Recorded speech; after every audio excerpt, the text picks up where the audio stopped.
퀴즈를 내보겠습니다. 여러분, 좀 어려운 퀴즈입니다. 이걸 맞추신 분들은 정말 상을 드려야 될 것 같아요.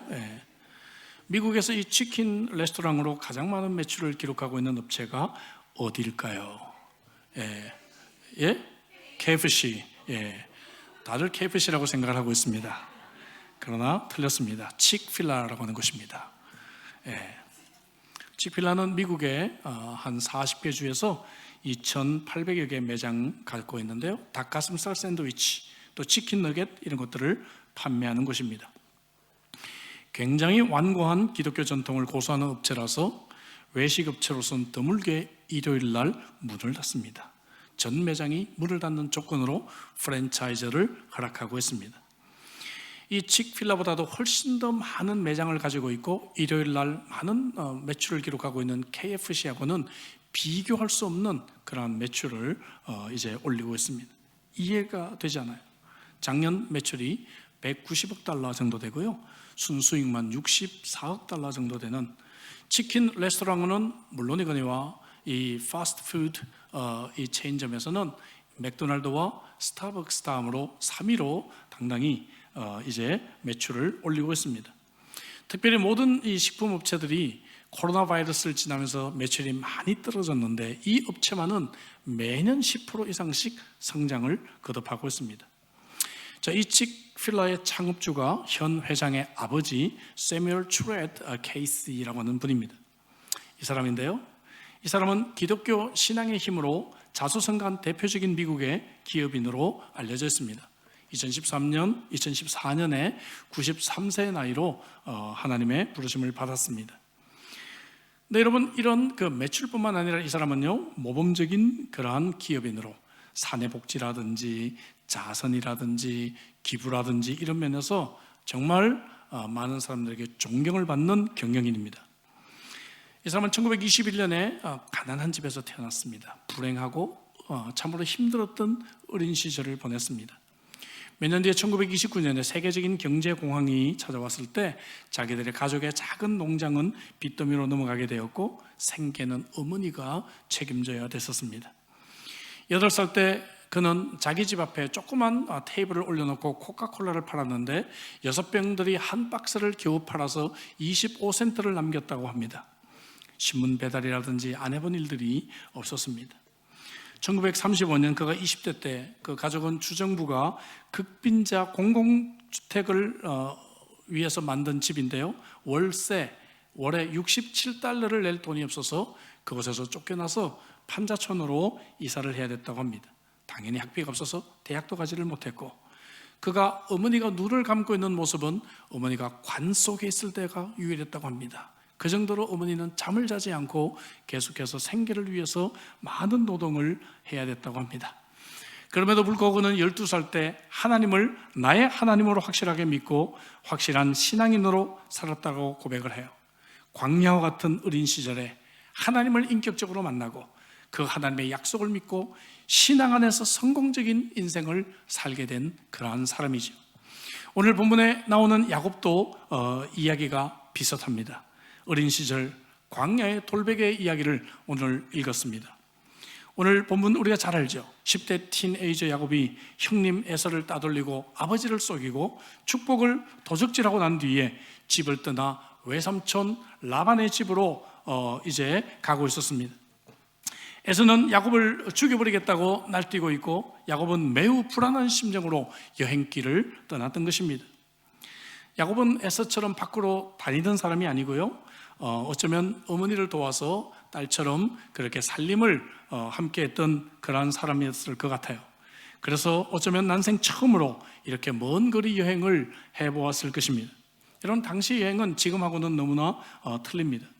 지금처럼 중간중간에 도시가 있는 것도 아니고요, 거의 광야들이고, 그러면은 모르는 사람을 만나서 생명이 위독하기도 하고 생명의 위험을 느끼기도 하고 혹은 사나운 들짐승들에게 또한 죽을 수도 있습니다. 외삼촌 집에 무사히 도착한다고 한들 자신의 미래가 어떻게 될지 아무것도 모르는 그런 불확실하고 그러한 이제 마음의 두려움이 있는 여행길이었을 것입니다. 야곱의 집이 있었던 브엘세바에서 외삼촌의 집이 있는 하란까지는 약 한 600km 정도 됩니다. 부산에서 신의주까지가 677km예요. 그러니까 거의 부산에서 신의주 정도까지 가는 그러한 거리라고 말할 수가 있겠죠. 여러분 걸어갈 수 있겠어요? 지금도 부산에서 신의주까지 걸어가라 그러면 아마 걸어갈 사람 없을 것 같아요. 너무 어려울 것 같아요. 그런데 여러분 이 거리를 걸어가는데요, 지금처럼 도로라도 잘 돼 있는 것도 아니고 거의 광야고 산과 같은 그곳을 걸어서 가야 하는 먼 거리였습니다. 오늘 본문의 이 배경은 어떤가 하면 약 한 100km 정도 왔을 때예요. 그러니까 부산에서 출발했다면 대구를 조금 지나오는 그런 정도까지 왔을 때, 여기까지는 그냥 정신없이 도망쳐서 왔을 것 같아요. 그죠? 정신없이 도망쳐서 여기까지는 왔는데, 여기서 이제 광야에서 돌을 베개로 삼아서 잠을 청하게 되었습니다. 얼마나 피곤했겠어요. 그런데 이곳에서 그가 하나님을 만나게 되고, 그리고 하나님을 만나는 이 사건은 야곱의 인생에서 매우 중요한 전환점이 되는 것입니다. 정확하게 말하면 하나님이 야곱을 만나주신 것이죠. 아버지와 형을 속인 죄책감, 다가올 미래에 대한 불안감, 그리고 두려움, 또 당장 오늘 밤에 이 무서움, 이런 것들을 안고 눈물로 돌베개를 하며 잠을 청했던 이 야곱에게 하나님은 그를 만나주시고 하나님의 은혜를 경험하게 됩니다. 그리고 인생의 새로운 장을 향해 나가게 돼요. 그래서 그가 머물렀던 이 광야를 그는 베델이다 이렇게 이름을 붙입니다. 베델이라고 하는 말은 하나님의 집이다. 벳이라고 하는 집이고 엘은 하나님입니다. 하나님의 집이다. 광야가 변하여 베델이 된 것입니다. 오늘 이 자리에는 저와 여러분들의 인생 가운데서도 광야의 돌베개와 같은 인생길을 가고 있는 분들이 계실 것입니다. 혹은 지금은 아니라고 할지라도 인생을 살아보면 이러한 야곱의 광야의 돌베개를 경험할 때가 우리들에게 찾아옵니다. 그렇다고 하면 우리는 어떻게 이 인생을, 광야의 인생을 베델의 인생으로 변화시킬 수가 있을까요? 하나님은 이 야곱의 케이스 스타디를 통해서 오늘 저와 여러분들에게 말씀하고 계십니다. 먼저 우리는 광야에서 하나님을 만날 수 있어야 됩니다.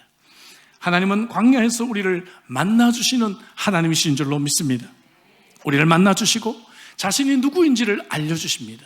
우리를 계시하시는 하나님이십니다. 12절 13절에 보니까 꿈에 본즉 사닥다리가 땅 위에 서 있는데 그 꼭대기가 하늘에 닿았고, 또 본즉 하나님의 사자들이 그 위에서 오르락내리락하고, 또 본즉 여호와께서 그 위에 서서 이르시되 나는 여호와니 너의 조부 아브라함의 하나님이요 이삭의 하나님이라 라고 말하고 있죠. 야곱은 꿈을 통해서 하나님을 만나게 됩니다. 여러분, 꿈은 자기 마음대로 꿀 수가 있는 게 아니죠. 내가 오늘 밤에는 이런 근사한 꿈을 꿔야 되겠다, 뭐 그런 분들이 계셔요. 꿈은 내 마음대로 꿀 수가 없어요. 그래서 하나님은 이 당시에 종종 꿈을 통해서 하나님의 뜻을 전달하는 수단으로 삼으셨다는 것입니다. 그렇다고 지금도 하나님이 꿈을 통해서 다 말씀하시는 것은 아니에요. 어떤 분들은 막 목사님 이런 꿈 꿨는데 이거 하나님이 무슨 사인을 주시는 겁니까? 라고 전화하시는데 지금 우리가 꾸는 꿈은 대부분 견몽일 가능성이 큽니다. 제가 고상하게 말했지만 견몽이 뭔지 아시죠? 순수 한국말로 개꿈이다 이거지, 개꿈. 심리학자들은 말하기를 우리가 어떤 억압과 스트레스가 꿈으로 많이 나타난다라고 그렇게 표현을 합니다. 그러나 여러분, 성경이 기록되지 않았던 이 시대는 하나님께서 기록된 말씀이 없었기 때문에 꿈을 통해서 하나님의 뜻을 보여주시는 경우들이 성경에 자주 나와요. 지금하고 좀 다르죠. 아이들 좀 키워가지고 초등학교 학교 보내놓으면 막 그냥 밤에 영어로 잠꼬대 하는 거 막 보시죠. 아이들이 영어 때문에 스트레스 받아가지고 학교 가가지고요 영어로 막 잠꼬대 하는 경우들을 보게 됩니다. 그런 억압과 스트레스에서 오는 꿈이 대부분이지만, 어떤 경우에 하나님께서 이렇게 구약시대에 특별히 성경이 기록되지 않았던 시절에는 꿈을 통해서 당신의 뜻을 알려줄 때가 많이 있다 하는 것이죠. 하나님이 야곱을 찾아오셨습니다. 여러분, 이것이 은혜인 줄로 믿습니다. 하나님은 꿈에서 자기 자신을 보여주십니다. 성경의 하나님은 항상 우리를 먼저 찾아오시고 자신을 알려주시는 하나님이신 줄로 믿습니다. 그래서 우리가 광야길 인생에서 승리할 수 있는 비결도 다시 하나님의 말씀으로 돌아가는 것이죠. 때때로는 내가 주저앉고 싶을 때, 너무나 힘들 때 들려오는 그러한 하나님의 말씀이 있다는 것이죠. 우리가 인생길에서 광야를 만날 수가 있고 돌베개를 베야 할 때가 있지만 이 자체가 결코 불행은 아니라고 하는 것입니다. 중요한 것은 이때 하나님의 음성을 들을 수가 있느냐 하는 것이죠. 그래서 제가 말씀드렸지만 이 광야라고 하는 말의 히브리 성경 원어의 단어는 midbar라고 하는 뜻입니다. From God's words. 그것으로부터 하나님의 말씀이 오는 곳, 그것이 바로 광야예요. 광야에 가서만 들리는 하나님의 음성이 여러분 있습니다. 그렇지 않습니까? 내가 사업이 잘 되고 잘 나갈 때는 내가 바빠서 몰랐지만 내가 사업이 실패하고 어려워지니까 들려오는, 그때 비로소 깨닫게 되는 하나님의 말씀이 있어요. 건강하고 바쁘게 살 때는 몰랐지만 내가 아파서 내가 병원에 누워있어 보니까 그때 들려오는 하나님의 음성이 있습니다. 근래 이민 오신 분들은 한국에서 바삐 살 때는 내가 미처 깨닫지 못했던 부분들인데, 호주 와서 내가 많은 연락처가 차단이 되고 이곳에서 내가 밑바닥 인생부터 다시 시작하면서 또 깨닫게 되는 하나님의 말씀이 우리들에게 있지 않습니까, 여러분? 광야가 아니고서는 들을 수 없는 하나님의 음성이 있기 때문에 어쩌면 그래서 하나님께서 우리를 광야로 내모시고 있는 줄도 모릅니다. 그래서 우리가 이 광야를 졸업하기 위해서는 먼저 이 하나님의 음성에 귀를 기울이고 하나님의 말씀을 들어야 될 줄로 믿습니다. 여러분, 이 광야길에서 하나님의 음성을 들으시기를 주 이름으로 축복합니다. 하나님은 광야에서 자신을 계시하실 뿐만 아니라 우리와 더불어 언약을 맺으시는 하나님이에요. 언약이라고 하는 것은 약속보다 훨씬 더 강한 개념입니다. 약속이라고 하는 것은 일종의 큰 출애가 같아서 한쪽이 약속을 깨면 이 약속은 쉽게 깨어집니다. 그러나 언약이라고 하는 것은 한쪽이 약속을 깨려고 해도 다른 한쪽이 이 약속을 지키려고 끝까지 붙잡고 있는 단어입니다. 커버넌트죠. 사람과의 관계에서도 한쪽이 끝까지 이 관계를 지키려고 하면요, 이 관계가 많은 경우 다시 회복되는 경우들을 보게 됩니다. 제가 제 아내와 데이트 초창기에 제 아내가 유치원 교사로 취직해서 과천에서 이제 일을 하는데, 여러분, 첫 출근하는 유치원 선생님들은 퇴근 시간이 없더라고요. 보니까 퇴근 시간이 없어요. 그래서 퇴근할 때쯤 되면 제가 과천에 가가지고 도착해서 거기서 어디 저기 뭡니까, 그때는 딕시랜드 이런 것이 있었어요. 예. 그곳에 그냥 죽치고 앉기도 하고 커피숍 죽치고 앉아서 기다리는데, 어느 날 커피숍에서 죽치고 앉아서 3시간 반을 기다렸어요. 3시간 반을. 근데 제 아내가 마침내 왔습니다. 그랬더니 이 커피를 나르던 웨이터가요, 마지막 커피잔을 나한테 탁 내놓더니 저를 보더니 대단하십니다. 그리고는 가시더라고요. 3시간 반을 기다리는데 어떻게 관계가 유지가 안 되겠어요, 그죠? 근데 하나님은 3시간 반이 아니라 우리를 35년 이상이나 우리를 포기하지 않고 우리를 기다리시고 이 약속을 하나님은 계속 하고 계신다는, 이것이 바로 언약이에요. 언약. 여러분, 다른 종교와 비교할 때 이 기독교처럼 신과 인간 사이의 언약을 중요시하는 것이 없어요. 성경은 약속의 책입니다. 하나님은 의지가 있는 분이십니다. 구약, 신약. 구약은 예수님 오기 전에 약속, 신약은 예수님 오고 난 뒤의 약속이에요. 근데 왜 하나님은 이렇게 우리와 더불어 약속하기 원하실까? 저는 그 이유를 알아요. 하나님이 우리를 사랑하시기 때문입니다. 할렐루야. 사랑해봐요. 별로 말도 안 되는 막 약속해요. 태어난 아기 보고 얘야 열심히 커라, 내가 너 좋은 학교 보내줄게, 내가 너 예쁜 옷 사줄게, 막 그런 얘기 하잖아요. 사랑하면 그런 약속을 하게 된단 말이에요. 저도 이번에 손녀를 돌보면서 빨리 커라, 할아버지가 이 할아버지가 놀이터 데리고 갈게. 저는 그 정도밖에 못하지만, 우리는 사랑하는 자들에게 일방적으로 막 약속을 퍼붓습니다. 그리고 이 약속을 지키는 것을 통해서 내 사랑을 표현하고 싶어 하는 것이죠. 하나님이 우리를 정말 사랑하시기 때문에 하나님이 우리들에게 막 약속하시는 거예요. 내가 너를 버리지 않을 거야, 내가 너와 함께하고 있어, 내가 너를 축복할 거야. 하나님이 우리를 약속해 주시는, 언약해 주시는 하나님이신 줄로 믿습니다. 야곱에게 3가지 약속을 해요. 13절 14절에 내가 누워있는 땅을 내가 내 자손에게 주리니 땅을 선물로 주겠다. 또 내 자손이 티끌같이 많아지겠다. 그 다음에는 모든 족속이 내 자손으로 말미암아 복을 받으리라. 와, 멋진 축복이죠. 아브라함에게 주셨던 이 축복을 다시 한번 야곱에게 반복하고 있습니다. 저는 저와 여러분들이 이런 축복을 받기를 원합니다. 여러분 아멘이시죠? 땅은요, 그 당시 농경사회이기 때문에 물질적인 풍요를 의미했어요. 저는 우리 교우들이 정말 백만장자, 억만장자를 좀 나왔으면 좋겠어요. 별로 안 믿으시네요. 그렇게 될 수 있다니까요. 그렇게 될 수 있다니까요. 저는 그런 분들이 좀 나왔으면 좋겠어요. 제발 좀. 칙필라를 창업한 세뮤얼 케이시가 이 칙필라를 창업하는데 결정적인 두 분의 기회가 있었다고 얘기를 하면서 정말 하나님의 섭리였다고 말합니다. 첫 번째는 1961년인데요. 델타 항공에 음식을 납품하던 한 업체가 기내식 재료로 쓰기에는 너무 크거나 너무 작은 이러한 닭가슴살이 있는데 이걸 우리가 좀 싸게 대줄 테니까 이걸 가지고 뭔가 한번 아이템을 만들어 보지 않겠냐. 그래서 케이시가 어머니에게서 배운 갖가지 요리법으로 5년 가까이 실험을 합니다.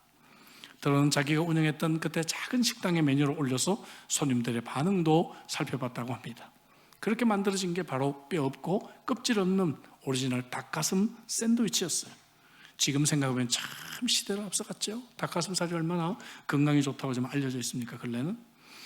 그래서 그 메뉴 이름을 칙필라라고 짓게 된 것이죠. 그 또 한 번의 계기는 1967년에 갓 오픈한 아틀란타의 대형 쇼핑센터 그린플라이어 내에 바로 이 닭고기 패스트푸드 전문점 칙필라를 열게 됐는데, 여러분 그 당시 쇼핑센터에 음식점이 들어온 예가 없었어요. 그래서 획기적인 아이디어였고 그는 기도하다가 하나님의 지혜로 결정했다고 하고요. 이 계약을 하기 위해서 그는 굉장히 어려움을 겪습니다. 그런 적이 없으니까. 쇼핑센터에 무슨 음식점이냐 이런 개념이 있었으니까. 그런데 우여곡절 끝에 하나님의 은혜로 쇼핑센터에 이 음식점이 들어가게 됩니다. 그리고는 1년 만에 단위 면적당 최고의 매출을 기록하는 그 쇼핑센터 가게가 되고 말았습니다. 여러분 이때로부터 오늘 우리가 보다시피 세형 쇼핑몰에 음식점들이 쫙 들어오게 되는 그런 트렌드가 시작이 됐다는 것이죠. 그리고 1986년도에 돼서야 비로소 이제 단독적인 독립 매장이 생겨나게 되었습니다. 여러분 하나님이 지혜 주셔야 사업도 하는 겁니다. 하나님이 지혜 주시고 능력 주시면 돈을 벌 수 있습니다. 여러분 아멘이십니까? 아멘 안 하신 분들은 계속 그렇게 사셔도 돼요. 그런데 정말 믿으면 하나님이 우리에게 부자 되게 하실 수도 있다는 것이죠. 두 번째 약속은 자손의 번성입니다. 티끌과 같이 될 것이다. 사방으로 퍼져나갈 것이다. OECD 국가 중에서 출산율이 가장 낮은 이 대한민국 사람들에게 이 말씀이 얼마나 실감 있게 와닿을지는 사실 잘 모르겠어요. 그러나 여러분 지금도 이 약속은 변함없습니다. 저는 경건한 자손들이 자손을 많이 낳아야 된다고 믿는 사람입니다. 목사님은 하나밖에 안 낳았잖아요 하면 할 말이 없어요. 저는 하나밖에 안 주셔서 하나 낳은 것이지 가족 계획하느라 하나 낳은 것은 아닙니다. 여러분 이 유목사가 못한 것 여러분들 열심히 하시기를 주의 이름으로 축복합니다. 우리 경건한 자손들이 자녀를 많이 낳고 많이 퍼져야죠. 그죠? 우리 자손들이 잘 되고 복받고 번창하기를 위해 기도하시기를 바랍니다. 세 번째 약속은 바로 축복의 근원이 될 것이다. 이것도 역시 아브라함에게 주셨던 약속인데 자손들에게 거듭거듭 확인돼서 계승되고 있습니다. 땅의 모든 족속들이 너를 이래서 복을 받게 될 것이다. 와, 할렐루야.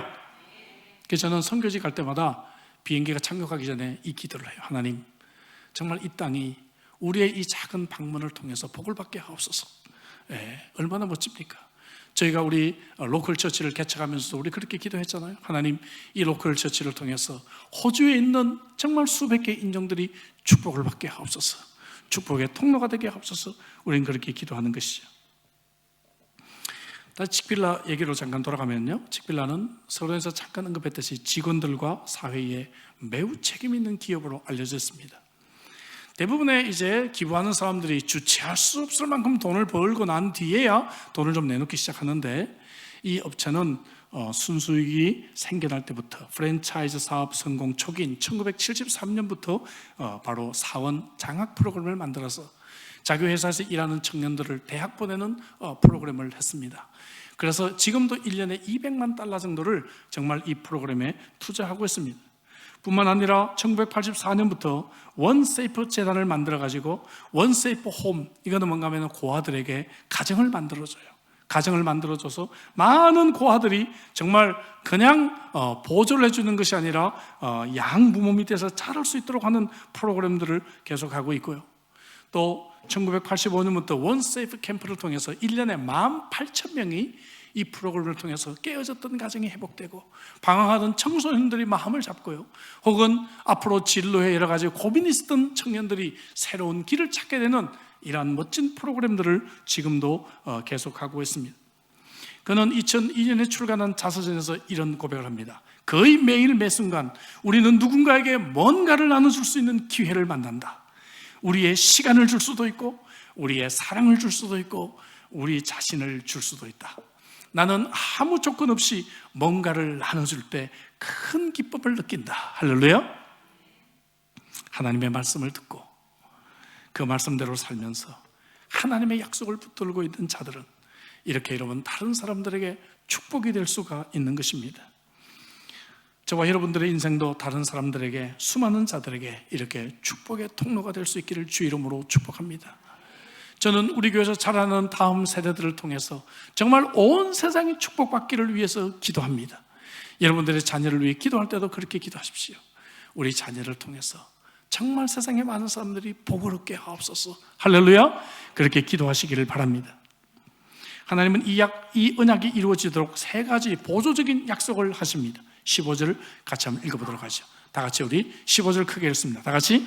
내가 너와 함께 있어 내가 어디로 가든지 너를 지키며 너를 이끌어 이 땅으로 돌아오게 할지라. 내가 내게 허락한 것을 다 이루기까지 너를 떠나지 아니하리라 하신지라. 아멘. 내가 너와 함께 할 것이다. 할렐루야. 너를 지켜주겠다. 내가 너를 인도하겠다. 이런 세 가지 보조적인 언약으로 이 약속을 철저하게 지키겠다는 의지를 우리에게 보여주고 있습니다. 사랑하는 우리 형제자매 여러분, 야곱과 약속하신 그 하나님은 저와 여러분들의 하나님이십니다. 하나님은 오늘도 이 말씀을 통해서 저와 여러분들하고 약속하기를 원하시는 하나님이십니다. 그동안 하면 언약의 백성인 우리들이 그 약속이 실현되는 그러한 인생을 살고 바로 이 약속을 누리며 살 수 있도록 오늘도 우리가 참으로 하나님 앞에 나와야 될 줄로 믿습니다. 동일한 약속으로 우리에게 다가오십니다. 내가 너와 함께 하겠다. 너를 지킬 것이다. 너를 인도하리라. 야곱의 하나님을 붙들 때 우리는 광야의 인생이 변하여 베델 인생이 되는 놀라운 기적을 체험하게 되실 것입니다. 자, 하나님이 야곱을 만나주셨다면, 그렇다면 야곱은 약속하신 하나님에게 어떤 응답을 할까요? 야곱은 베델에서 변화됩니다. 놀랍게 달라집니다. 무엇이 변화될까요? 첫째는 그에게 예배의 우선순위가 생겨나게 됩니다. 하나님을 예배합니다. 16절 17절에 야곱이 잠이 깨어 이르되 여호와께서 과연 여기 계시거늘 내가 알지 못하였도다. 이에 두려워하여 이르되 두렵도다. 이곳이요 이곳이 다름 아닌 하나님의 집이요 이는 하나님의 문이로다 하고, 하나님이 과연 여기 계시다. 여기 계시다. 여러분 예배의 본질은 하나님이 이곳에 계신 것을 깨닫는 것입니다. 하나님의 임재를 경험하는 사건이죠. 예배 시간에 그냥 잠깐 앉았다 가는 것이 아니에요. 이 시간에 하나님이 바로 이곳에 계신다는 것을 내가 확실하게 체험하는 것이 여러분 예배인 줄로 믿습니다. 그럼 우리 예배 태도가 달라질 수밖에 없겠죠. 그렇지 않습니까? 우리 예배가 변화될 수밖에 없어요.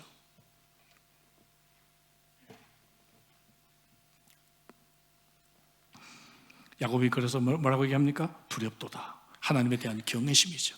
하나님의 임재를 경험한 사람은 하나님에 대한 거룩한 경외감이 있어요. 정말 하나님이 이곳에 계신다, 이것이 예배라고 믿는다면 우리가 어떻게 지각할 수가 있어요? 예배 시간에 어떻게 예배 시간에 왔다 갔다 할 수가 있어요? 예배 시간에 우리가 어떻게 딴 생각할 수가 있단 말입니까? 여러분, 이곳에 하나님이 계시는데 그것을 깨닫기를 한다면, 제가 오래전에 한국의 어느 교회에서 세미나를 인도하는데요, 그 교회는 좀 대형 교회다 보니까 교회 방송국이 있어요. 갑자기 방송국에서 취재한다고요? 뒤에서 문을 열고 방송국 팀이 들어오니까 앉아있는 태도가 확 바뀌더라고요. 예? 이제 세미나 끝날 때쯤 되니까 피곤해서 이렇게 앉아서 그냥 마지막 세미나를 듣다가 바로 앉으시고요, 넥타이를 고쳐 매시고, 예? 태도가 확 달라지셨어요. 더더군다나 제가 앞에서 인도하면서 보니까 그 짧은 시간에 어떤 자매는요, 가방에서 뭔가 이 립스틱을 꺼내서 립스틱을 바르고, 예? 이 화장까지 하는 자매들도 봤어요. 예. 방송국 카메라만 들어와도 태도가 달라지는데, 우리가 정말 하나님이 이곳에 계시다고 믿는다면, 그죠? 정말 하나님을 예배하는 이 시간이라면 우리가 얼마나 두렵고 떨림으로 하나님을 예배해야 될까요, 여러분? 우리 예배의 태도가 달라지기를 주 이름으로 축복합니다. 야곱이 나중에 돌아올 때 이곳에 제단을 쌓습니다. 35장 6절 7절을 보니까 야곱과 그와 함께한 모든 사람이 가나안 땅 루스 곧 베델에 이르고 그가 거기서 제단을 쌓고 그것을 엘베델이라 불렀으니 이는 그의 형의 낯을 피할 때 하나님이 거기서 그렇게 그에게 나타나셨다. 그래서 야곱은 약속대로 베델에 와서 그곳을 하나님 앞에 예배하고 예배의 처소를 만들게 되는 것입니다. 광야에서 하나님을 만나고 난 뒤에 그의 인생의 우선순위가 예배로 바뀌게 되었다는 것입니다. 사무엘 얘기를 좀 더 하겠습니다. 그가 이런 고백을 합니다. 내가 어린 시절에 불우하게 살았기 때문에 내 인생이 삐딱하게 될 수도 있었고 세속적인 가치관이 나를 지배할 수도 있었지만 나를 지탱한 것은 하나님의 말씀이었다고 고백합니다. 그리고 그는 생계 때문에 할 수 없이 일요일에 일을 해야 될 때가 잦았지만 어머니는 그때마다 라디오 복음 방송이라도 틀고 함께 예배에 동참하려고 애를 썼다라고 고백합니다. 그리고 그는 사업가로서 내린 최고의 선택을 주일 휴무라고 그는 고백합니다. 사람들이 쇼핑몰로 몰려들 때 주일날 많은 사람들이 쇼핑몰로 몰려들어서 시끄럽고 부산스러울 때 그때 당신은 칙필라 매장이 닫혀있는 것을 보게 될 것입니다. 그리고 그것은 하나님을 향한 우리의 조용한 간증입니다. 그는 그렇게 썼습니다. 고객이 가장 많은 일요일에 문을 닫는 이 칙필라 매장의 철학은 주일은 우리가 하나님을 위해서 온전히 예배하고 그리고 하나님의 교회를 섬기고 가정과 함께 시간을 보내야 할 때라는 성경의 가르침에 따른 것이고 주일날 교회를 가지 못해 애달파하던 그 어머니의 마음을 생각했기 때문이라고 그는 그렇게 고백하고 있습니다. 여러분들의 삶 속에서도 예배가 최우선순위가 되기를 주 이름으로 축복합니다. 주일에 하나님의 나라를 위해서 주님의 교회를 위해서 일하고 시간을 보내고 또 예배 끝나고 바람과 함께 사라지지 마시고 좀 남아서 함께 교우들을 함께 사귀고 새 가족들을 좀 더 함께 교제하고 그리고 교회 여러 일들을 함께 챙겨보고 이렇게 시간을 보내는 것이 우리에게 가장 축복된 시간인 줄로 믿습니다. 우리 교회가 그동안에 건축 프로젝트를 10년 가까이 하면서 변면한 부흥회 한 번도 하지 못하고 그저 선교지 갔다가 자기 발로 오시는 우리 송백은 교수님 모시고 바이블 엑스포만 몇 번 했을 뿐이에요. 근데 금년에 하나님께서 이렇게 부흥 집회를 허락해 주셨습니다. 우리가 또 온전히 다 한국영화 드릴 수는 없지만 이분들이 교회 사정을 알고 또 어느 정도는 또 본인들이 감당을 하면서 이렇게 와주셔서 부흥 집회를 마련하게 되었습니다. 여러분, 저는 귀한 은혜라고 생각합니다. 이렇게 이미 목회를 하신 분들을 통해서 또 이 목사가 여러분들에게 증거하지 못하는 하나님의 말씀이 있으리라고 저는 믿어요. 저는 개인적으로도 하나님의 그러한 음성을 저는 기다리고 있습니다. 우리 교우들에게 사모하는 마음이 다시 회복되기를 주 이름으로 축복합니다. 코로나 기간 동안에 잃어버렸던 은혜에 대한 갈망이 우리에게 다시 한번 회복되기를 주 이름으로 축복합니다. 나아가 이 야곱은 헌신의 우선순위를 하나님 앞에서 세웁니다. 21절 볼까요? 여호와께서 나의 하나님이 되실 것이다. 이 말은 뭡니까? 하나님 정말 제 인생의 주인이 하나님이십니다 고백하는 거예요. 지금까지는 하나님이 아니었나요? 어려서부터 그는 하나님이 인생의 주인이라고 배워왔겠죠. 그러나 지금까지 어떤 면에서 노미널 크리스찬이었다고 한다면 이제는 정말 하나님이 내 인생의 주인임을 고백하는 진짜 크리스찬으로 탄생하게 되었다는 것입니다. 여러분, 우리가 하나님을 믿는다고 하지만 내 삶에서 정말 인생의 주인이 하나님으로 섬기고 있습니까? 각종 통계들을 보면 예수를 믿는 사람이나 믿지 않는 사람은 똑같아요. 돈 사용하는 거 똑같습니다. 혹은 뭡니까? 어떤 거짓말 하는 거, 이런 윤리적인 면도 똑같아요. 성생활 하는 거 똑같습니다. 예수 믿는 사람들 다 혼전 동거하고요. 다 합니다. 오늘날 이 세상은 정말 예수를 믿는 것이 무엇인지를 우리들에게 혼돈스럽게 한단 말이죠. 교회 와서 예배는 드리고 가지만 가정에서 사회에서 하나님 없이 하나님 안 계신 것처럼 살아간단 말이죠. 이것을 실천적 무신론자다 그렇게 말해요. 실제적으로는 하나님이 안 계신 것처럼 살아간다 말이에요. 실천적 무신론자들이 참 많이 있습니다. 야곱도 지금까지 그렇게 살았을 것입니다. 형을 속이고 아버지를 속이면 된다고 생각하며 살았을 거예요. 그러나 이제 이 광야 돌베개 속에서 그가 이제 결단하는 것입니다. 하나님, 이제 내가 하나님을 내 인생의 주인으로 삼겠습니다. 여러분, 어떤 면에서 아직 우리가 이게 안 되었기 때문에 하나님이 우리를 광야에 내버려 두시는지 몰라요. 그래서 우리가 아직까지 돌베개를 베는 그러한 밤을 우리가 보내야 되는지 모릅니다. 여러분, 지금 광야 속에서 돌베개를 베는 이 상황 속에서 바로 하나님이 내 인생의 주인이라는 사실을 다시 한번 결단하시기를 주의 이름으로 축복합니다. 두 번째 헌신은 하나님을 내 소유의 주인으로 또 인정하는 것입니다. 22절을 볼까요? 하나님께서 내게 주신 모든 것에서 10분의 1을 반드시 하나님께 드리겠나이다. 11조에 가면 하나님, 그거는 율법 아닙니까? 율법이 다 폐지됐는데 왜 11조 해야 됩니까? 해요. 근데 여러분, 모세가 율법을 제정하기 전에 지금 창세기 28장이에요. 창세기 28장에 11조가 등장을 합니다. 10분의 1을 드린다는 것이 나와요. 신약시에도 11조가 나옵니다. 따라서 이 11조는 율법을 뛰어넘는 하나님의 은혜와 하나님의 사랑에 대한 표시를 우리가 드리는 것입니다. 아멘이십니까? 여러분들이 아내로서 의무 때문에 가정을 봉사한다면 그것은 여러분들이 노예로 살아가는 것입니다. 그러나 정말 내 가정 식구들을 사랑하기 때문에 이 가정 식구들을 위해서 즐겁고 행복한 마음으로 살림을 하고 식사를 준비하고 가정을 정리한다면 여러분, 그것은 복된 가정주부의 삶입니다. 아멘이십니까? 마찬가지예요. 우리가 어떤 의무에 매여서 율법에 매여서 하나님께 드리는 것이 아니라 하나님께서 내게 주신 그 사랑과 은혜가 너무너무 감사해서 열의 하나를 구별해서 하나님께 올려드리는 것은, 이것은 하나님의 은혜와 사랑에 대한 감격의 표시인 줄로 믿습니다. 그래서 11조 헌금을 상황이 좋아지면 하고 상황이 안 좋아지면 안 하고, 돈을 좀 많이 벌면 이걸 더 많이 벌었는데 헌금이라도 좀 할까, 그렇게 생각하는 것이 아니지요. 헌금은 규칙적으로 하나님께 드리는 우리의 헌신입니다. 휴가 가거나 출타가면 또 안 하고 그런 것이 아니라 규칙적으로 내 소유의 주인을 기억하는 것입니다. 그래서 오늘날 이 현금 관리가 어려운 오늘날은 우리가 자동이체나 혹은 인터넷 뱅킹을 통해서 하게 될 때 잊어버리지 않고 소홀하지 않는 어려움을 극복하게 됩니다.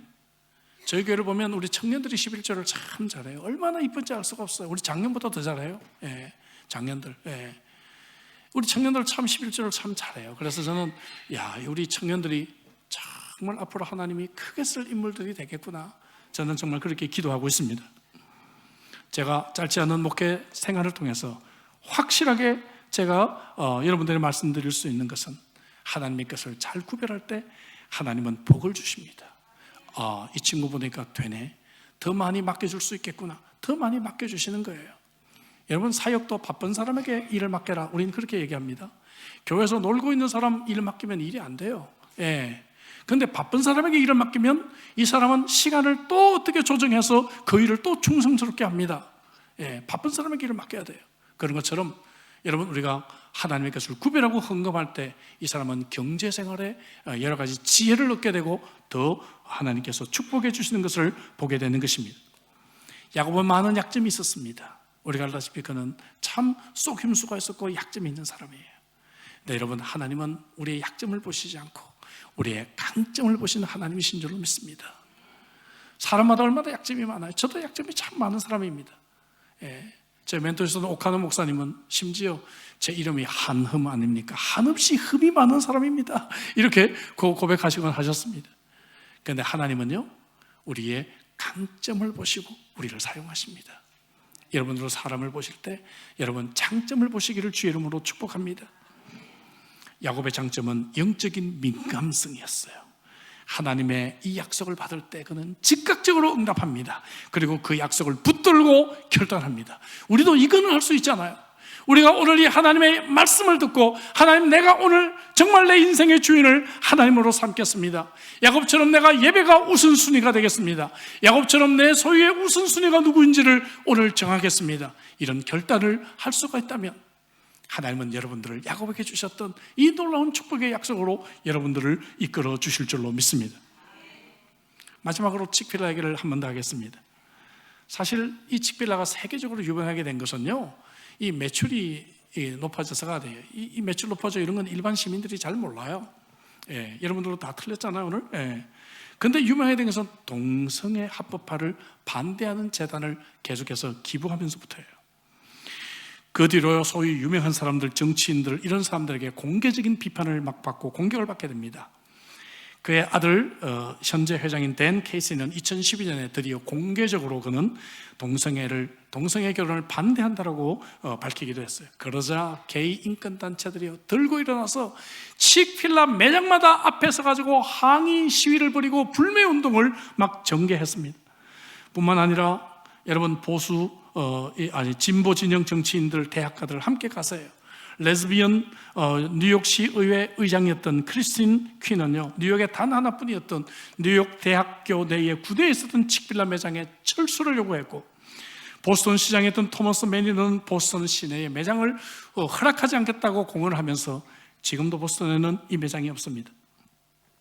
헨슨 컴퍼니 CEO 리사 헨슨은요, 페이스북을 통해서 칙필라에 그동안에 공급했던 어린이 메뉴에 납품하던 머핏 인형을 이 공급을 철회하겠다고 그렇게 선포를 했습니다. 이렇게 많은 공격을 받고 이렇게 많은 어려움이 있는데도 불구하고 희한하게 이 코로나 시기에도 매년 10% 이상씩 여러분 매출이 증가하고 이렇게 회사가 잘 되고 있다는 것이죠. 이 전문가들이 이게 이해를 할 수가 없는 거예요. 어떻게 이렇게 잘 되는지. 근데 잘 돼요. 그냥 잘 됩니다, 여러분. 예. 하나님 앞에서 살기로 결단하면 이해할 수 없는 일들이 벌어지는 줄로 믿습니다, 여러분. 하나님이 사업을 지켜줘요. 저는 우리 교회 교우들도 이런 사업가가 좀 나왔으면 좋겠습니다. 제가 좀 간증했으면 좋겠어요. 다니면서 우리 교회 집사님 하면서 막 간증했으면 좋겠어요. 예. 우리는 야곱의 이 서원을 본받을 필요가 있습니다, 여러분. 물론 서원해놓고 못 지키는 것도 문제지만, 그렇다고 평생 신앙생활하면서 하나님 앞에 한번 결단해보지 못하고 신앙생활하는 것은 너무너무 비겁한 신앙생활이 아닐까요, 여러분? 여러분, 오늘 정말 4월 마지막 주일 하나님 앞에서 좀 결단해봤으면 좋겠어요. 야곱처럼 하나님이 내 인생의 진짜 주인이 되겠습니다. 그리고 나는 지금부터 하나님을 예배하는 일들과 주님의 교회를 최우선순위로 세우겠습니다. 그리고 내 소유의 주인이 누구인지를 나는 확실하게 아는 인생을 살겠습니다. 야곱처럼 이런 결단으로 나갈 때 야곱에게 복 주셨던 그 하나님은 저와 여러분들에게 동일하게 복을 허락하시고 우리의 간증은 넘쳐나게 될 줄로 믿습니다. 그럴 때 우리 인생, 광야길에서 하염없이 헤맸던 우리의 인생, 돌베개를 베겼던 우리의 인생이 변화돼서 여러분 베델의 인생으로 변화될 줄로 믿습니다. 기도하겠습니다. 주신 말씀 가지고 우리 기도하도록 하시죠. 그렇습니다, 여러분. 저는 이 자리에는 여러분들이 이 말씀을 통해서 다시 한번 결단하고 야곱이 받았던 이 축복을 함께 받기를 소망합니다. 간절히 원합니다. 하나님은 우리에게 광야에서 찾아오십니다. 광야길을 걷고 계십니까? 돌베개가 힘드십니까? 오늘 이 하나님을 만나보십시오. 이미 하나님은 이곳에 계셨습니다. 우리는 사람은 이렇게 쉽게 의식하는데 왜 하나님을 의식하지 못합니까?